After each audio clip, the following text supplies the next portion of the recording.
tahun yang baru ini kita isi hidup kita dengan firman Tuhan. Ulangan pasal 8 ayat 10 sampai 14. Ya. Kita bergantian, saya ayat 10 dan seterusnya kita bergantian. Dan engkau akan makan dan akan kenyang. Maka engkau akan memuji Tuhan Allahmu karena negeri yang baik yang diberikannya kepadamu itu. Hati-hatilah supaya jangan engkau melupakan Tuhan Allahmu dengan tidak berpegang pada perintah, peraturan dan ketetapannya yang kusampaikan kepadamu pada hari ini. Dan supaya apabila engkau sudah makan dan kenyang, mendirikan rumah-rumah yang baik serta mendiaminya, dan apabila berusahamu dan kami rumahmu bertambah banyak, dan emas serta perakmu bertambah banyak, dan segala yang ada padamu bertambah banyak. sama-sama kita. Jangan engkau tinggi hati, sehingga engkau melupakan Tuhan Allahmu yang membawa engkau keluar dari tanah Mesir, dari rumah perbudakan. Amin. Amin. Luar biasa ya. Ini firman Tuhan kepada bangsa Israel, umat Tuhan. Tuhan menasihati mereka supaya mereka jangan melupakan Tuhan. Jangan melupakan kebaikan-kebaikan Tuhan, di mana Tuhan dengan kerja yang sangat keras mengeluarkan mereka dari tanah Mesir, memberkati mereka, melindungi mereka, memberi mereka makan sampai kenyang, membuat mereka bertambah-tambah hartanya, bertambah-tambah uangnya, bertambah-tambah emasnya, lembu sapinya, ternaknya, semua diberikan Tuhan kepada mereka. Tetapi satu nasihat Tuhan, jangan tinggi hati. Dengan cara bagaimana umat itu akan tinggi hati? Apabila mereka melupakan Tuhan, itu sudah tinggi hati. Tetapi Tuhan mau mereka tetap rendah hati dengan selalu mengingat Tuhan. Dalam ayat 18 dikatakan di sana, tetapi haruslah engkau ingat kepada Tuhan Allahmu, sebab Ialah yang telah memberikan kepadamu kekuatan untuk memperoleh kekayaan. Amin. Tuhan itu baik, Ibu Bapak. Tuhan baik. Dia baik. Tuhan selalu ingin memberikan kepada kita yang terbaik. Dia selalu menjaga kita, memagari kita. Dia tidak pernah merancang yang jahat kepada kita. Lalu mengapa kita anak-anak Tuhan masuk ke dalam situasi yang tidak baik dalam hidup ini? Mengapa Ibu Bapak? Itu karena iblis. Karena iblis yang cemburu. Kita lihat contohnya si Ayub. Ayub itu kan diberkati Tuhan, dibagari Tuhan dia, dijaga dengan sangat ketat oleh Tuhan, sehingga dia sangat kaya, dia makmur, dia sejahtera.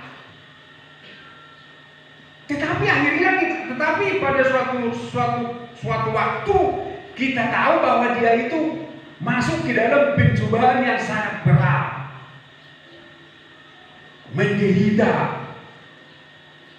Bukan hanya kehabisan harta dia, tubuhnya pun harus hancur. Seharusnya itu tidak perlu terjadi.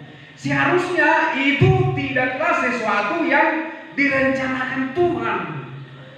Tetapi mengapa itu terjadi? Karena iblislah yang membujuk-bujuk Tuhan. Karena iblis membujuk-bujuk Tuhan melawan Ayub. Tuhan sendiri katakan kepada iblis, engkau membujuk aku melawan Ayub tanpa alasan. Jadi semuanya itu adalah karena ulah iblis. Dia yang membujuk-bujuk Tuhan. Dia berkata kepada Tuhan, karena engkau bagarinya si Ayub itu, makanya dia saleh, makanya dia jujur, makanya dia beribadah, makanya dia takut akan engkau. Coba saja kalau kau lukai dia, pasti dia akan melawan engkau. Lalu Tuhan berkata apa? Nah, kuserahkan itu ke dalam tanganmu. Tetapi awas, jangan kau ganggu nyawanya. Itulah makanya akhirnya Ayub masuk ke dalam kesusahan. Hartanya semua habis. Sampai 2 kali iblis membujuk Allah melawan Ayub. Jadi intinya Bapak Ibu saudaraku sekalian, intinya adalah bahwa Tuhan itu adalah baik sekali kepada kita. Kalau Tuhan tidak baik, saya rasa kita sudah lama habis. Tetapi karena dia baik, dia sabar, dia menunggu kita bertobat, maka kita boleh ada sebagaimana ada sampai hari ini. Nah, di sini kita melihat bahwa orang Israel itu diberkati oleh Tuhan. Luar biasa berkat Tuhan terhadap mereka. Mereka dibuat Tuhan berbeda dengan bangsa-bangsa lain. Tuhan sendiri yang memimpin mereka, menjaga mereka. Maka Tuhan katakan, jangan engkau tinggi hati dengan melupakan Tuhan. Tetapi yang diinginkan oleh Tuhan adalah supaya mereka selalu ingat kepada Tuhan dan beribadah kepada Tuhan. Jadi Tuhan memberkati umatnya supaya umatnya tahu beribadah. Jadi hendaknya Ibu Bapak, berkat-berkat Tuhan yang kita terima dari Tuhan harus membuat kita semakin suka beribadah. Haleluya. Beribadah adalah mengucap syukur kepada Tuhan, mempersembahkan syukur kepada Tuhan. Kalau hari ini tanggal 1 di awal tahun 2023 ini, kita datang kepada Tuhan untuk mengucap syukur. Amin. Kita mengucap syukur atas kebaikannya. Dalam perikopnya Ulangan pasal 28 ini ada judulnya di sana, bersyukur kepada Allah karena kebaikannya. Ibu Bapak bersyukur hari ini? Mengapa Ibu Bapak bersyukur? Karena kasih Tuhan yang telah dilimpahkan kepada kita di dalam suka dan duka, kasih Tuhan itu sudah mengalir ke dalam hidup kita. Sampai di awal tahun ini kita boleh selamat melewati pandemi COVID adalah karena kasih Tuhan. Kita sudah selamat dari musibah yang besar itu, penyakit sampah. Selamat Ibu Bapak, selamat. Maka mari kita bersyukur dan bersyukur kepada Tuhan. Kita persembahkan syukur kita kepada Tuhan dengan kita datang ke hadapan Tuhan membawa puji-pujian, hormat dan syukur kita kepadanya. Itulah sebabnya Paulus berkata dalam Ibrani 13 ayat 15. Paulus berkata, oleh karena itu marilah kita senantiasa mempersembahkan, coba ditayangkan dulu, mempersembahkan korban syukur, persembahan, yaitu ucapan bibir yang memuliakan namanya.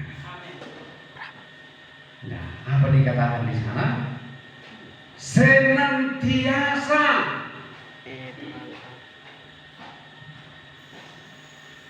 Senantiasa mempersembahkan korban syukur kepada Allah, yaitu ucapan bibir yang memuliakan namanya. Bukan ucapan bibir yang memaki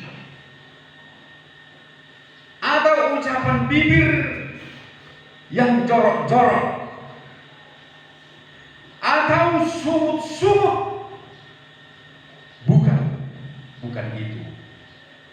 Tetapi ucapan bibir kita yang memuliakan namanya itu adalah persembahan yang menyenangkan hati Tuhan. Amin Ibu Bapak.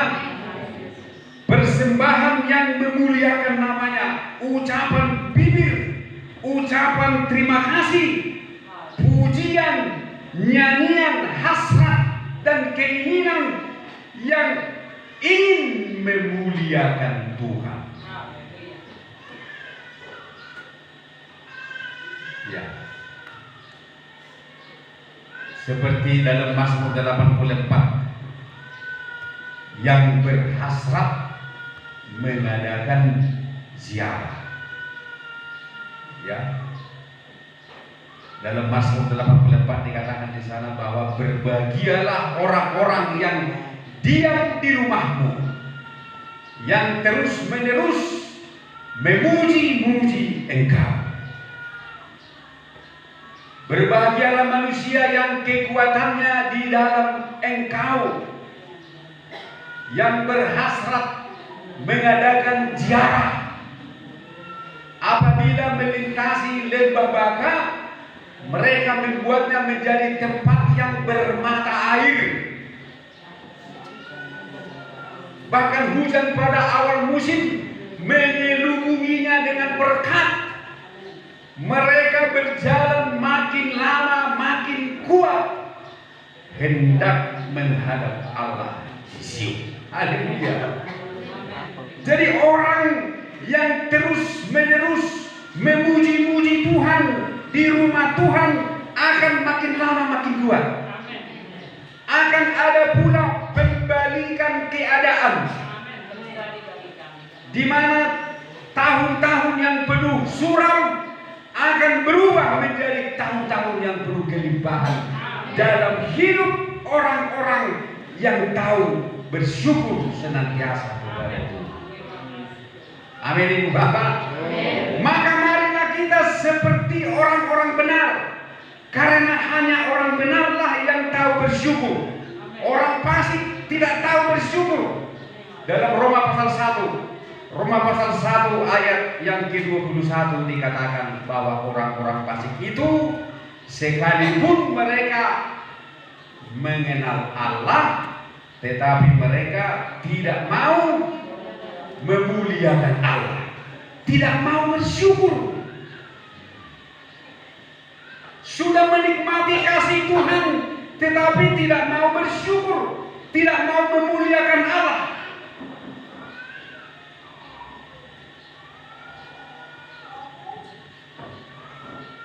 Jadi apa yang dituntut Tuhan bagi kita, dari kita ibu bapak,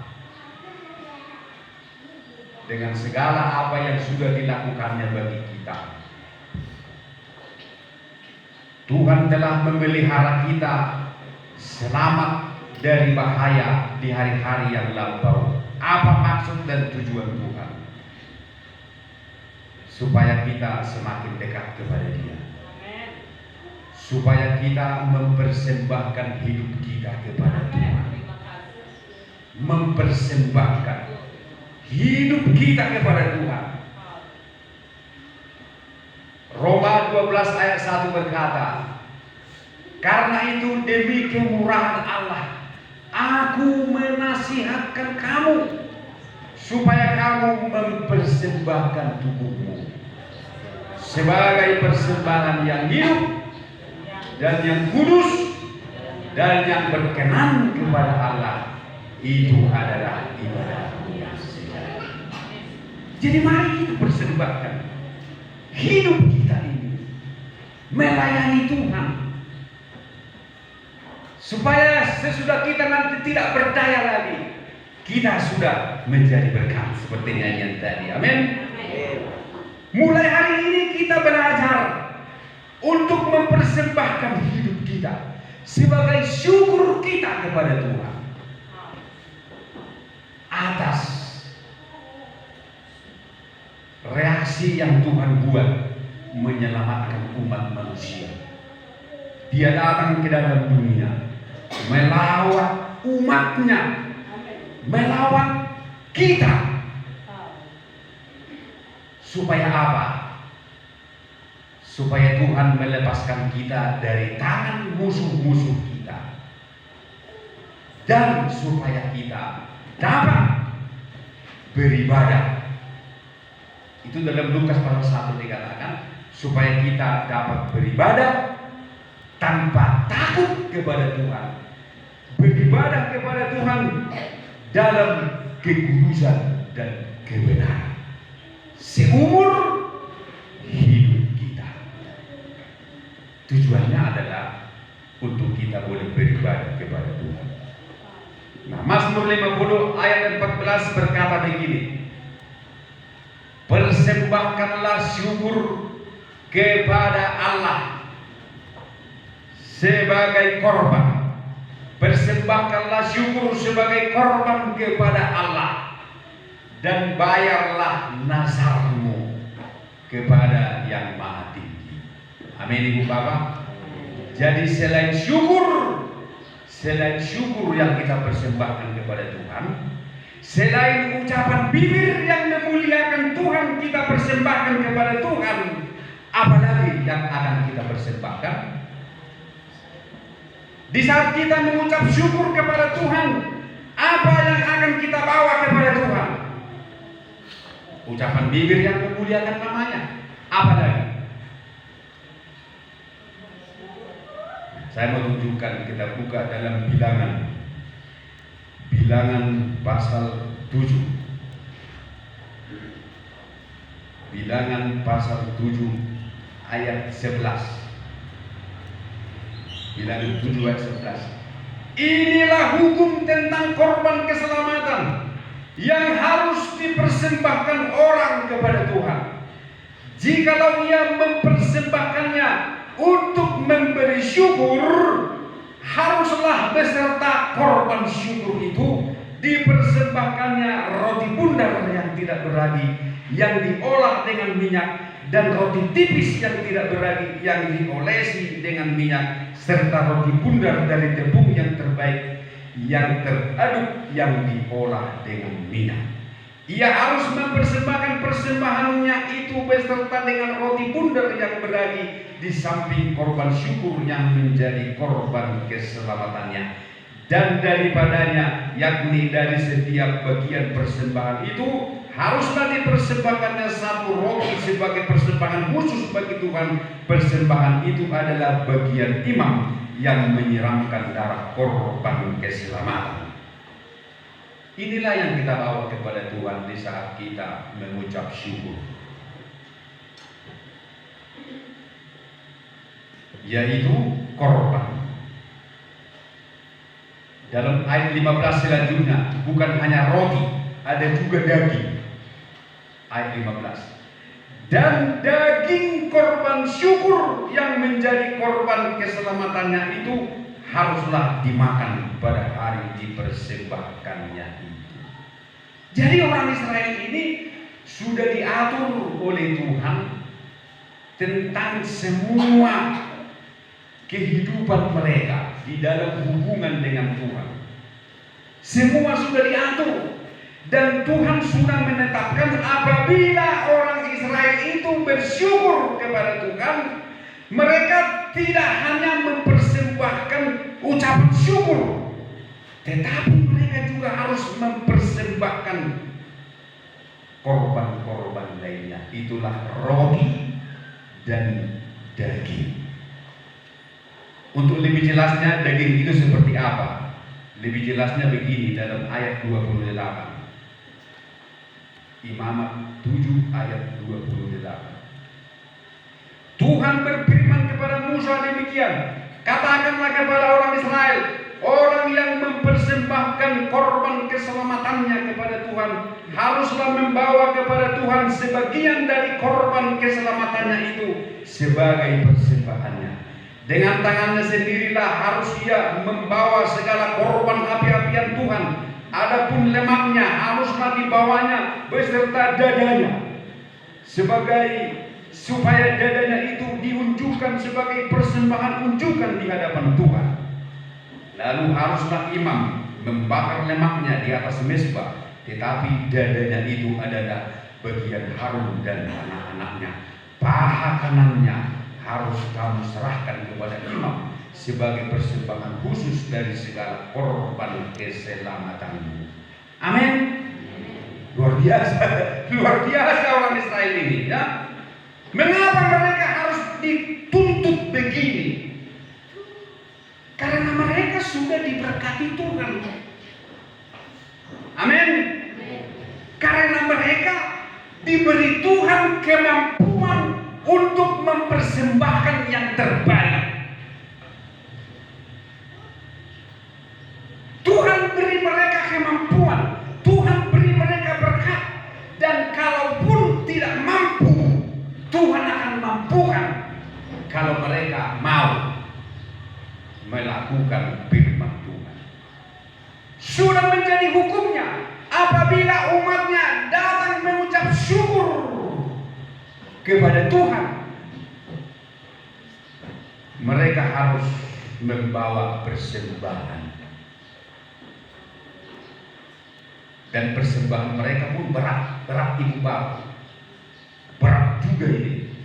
Ada roti, ada juga lembu, binatang, ya. Dan itu mereka berikan kepada Tuhan, bukan hanya kepada Tuhan,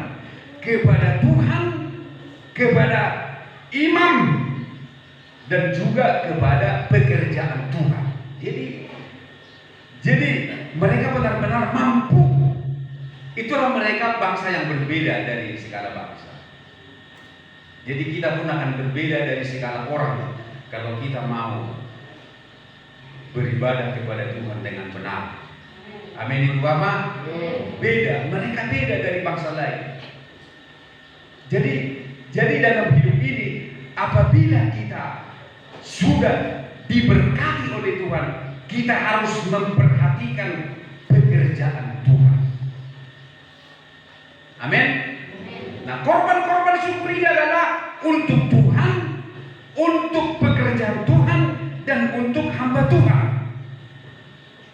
Ini saya katakan bukannya saya kekurangan ibu bapak ya, bukan begitu ya, tapi ini firman Tuhan supaya kalian diberkati. Amin. Shalom. Jangan tuh salah tanggap kalian. Kita kan sekarang kan mengucap syukur kan? Mengucap syukur di awal tahun kan? Lalu apa yang kita berikan kepada Tuhan saat kita mengucap syukur hari ini? Cukup dengan nyanyian? Cukup hanya berkata, syukur Tuhan, terima kasih. Enggak cukup. Bawa lembu. Perhatikan pekerjaan Tuhan. Amin. Perhatikan pendeta. Shalom. Saya bukannya kurang ngerti saya bertemu naik. Karena orang orang bertemu. Tapi firman Tuhan, ini saatnya kita maju berubah. Amin. Berbuah. Bukannya aku tidak ada uang, bukannya aku mengirim uang kalian, tetapi kita melihat firman Tuhan ini, ya. Di saat umat Israel bersyukur, apa yang mereka bawa? Tidak cukup hanya ucapan syukur, tetapi mereka bawa roti, mereka bawa daging, mereka berikan untuk Tuhan ada, untuk Harun ada, untuk anak-anak Harun ada, untuk pekerjaan Tuhan pun ada. Mereka sisihkan harta mereka. Iya. Bukannya Tuhan mau memeras jemaatnya, bukannya Tuhan mau memeras ibu bapak, bukan. Tetapi tunjukkan kualitasmu sebagai umat Tuhan yang berkualitas. Perhatikan Tuhan, perhatikan pekerjaannya, perhatikan umat Tuhan yang miskin, perhatikan juga hamba Tuhan. Haleluya. Itulah korban syukur kita kepada Tuhan. Di saat kita datang mengucap syukur kepada Tuhan. Setiap awal tahun ibu bapak membawa korban syukur. Tidak kan? Mengapa tidak? Karena tahun lalu pun gak ada. Makanya setiap tahun tak ada. Karena Tuhan memberi berkat kepada yang melakukan firman. Jadi kalau tahun ini kita melakukan firman, tahun depan kita pasti bisa sanggup melakukan firman. Karena Tuhan memberi kekuatan, memberi bekal, memberi modal, memberi semua kepada umatnya, asal umatnya mau melakukan firman. Umat Israel ini, mereka sanggup melakukan semua ini, walaupun mereka harus membawa roti dan membawa daging binatang untuk Tuhan. Mereka sanggup karena Tuhan beri, karena Tuhan beri, karena Tuhan beri, Tuhan perintahkan berkat-berkat itu datang kepada umatnya. Tuhan beri terus, Tuhan beri. Tuhan katakan supaya umatku ada persembahannya, aku memberkati dia. Karena umatku rindu mempersembahkan yang terbaik kepadaku, kata Tuhan, aku memberi dia berkat supaya ada persembahannya. Tetapi kalau di hati umatnya tidak ada keinginan sedikit pun, tidak ada keinginan kerinduan untuk memberi kepada Tuhan, Tuhan tidak kasih apa-apa. Sehingga selalu minus, selalu tekor. Akhir tahun tekor, awal tahun tekor, tengah tahun pun tekor. Shalom. Mari ibu bapak. Mari ibu bapak. Bukannya saya mau memeras uang kalian, tetapi saya rindu kalian diberkati. Saya rindu daerah ini diberkati Tuhan. Dan pekerjaan Tuhan di sini pun diberkati Tuhan. Kalau boleh gereja ini kita berbesar, amin. Kalau boleh meluas ke samping. Memang luas gereja kita sudah dipatok, sudah habis semua tanah ini, gak ada lagi. Hanya kemurahan Tuhan kalau bisa nanti berkembang biak ke samping. ke samping kanan, ya. Ke samping kiri ada kustadi bagi Tuhan. Atau kita pindah ke bawah di depan rumah Bapak Nabi Tupulu ada kuliah lahan kosong di sini. Telusuri, saya tahu di sini. Untuk kemuliaan Tuhan. Kerinduan saya Ibu Bapak supaya semua orang mendengarkan firman Tuhan. Itu saja. Supaya orang-orang mendengarkan firman Tuhan, suka mendengarkan firman Tuhan.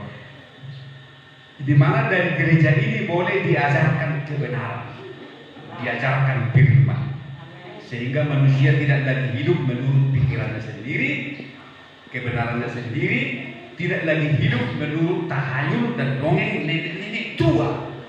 Karena firman Tuhan berkata, jauhilah tahayul dan dongeng nenek-nenek tua. Latihlah dirimu beribadah. Latihlah dirimu mendengar firman. Latihlah dirimu mempercayai firman Tuhan.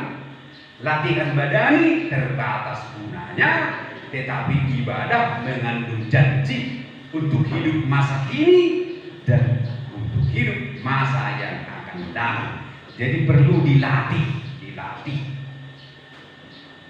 Baiklah Ibu Bapak, kita bersyukur di hari ini atas kasih Tuhan dengan membawa tubuh, jiwa, dan roh kita ke rumah Tuhan. Kita membayar harga untuk datang beribadah kepada Tuhan hari ini. Itu juga adalah korban syukur yang menyenangkan hati Tuhan. Ditambah lagi dengan korban-korban persembahan materi yang kita berikan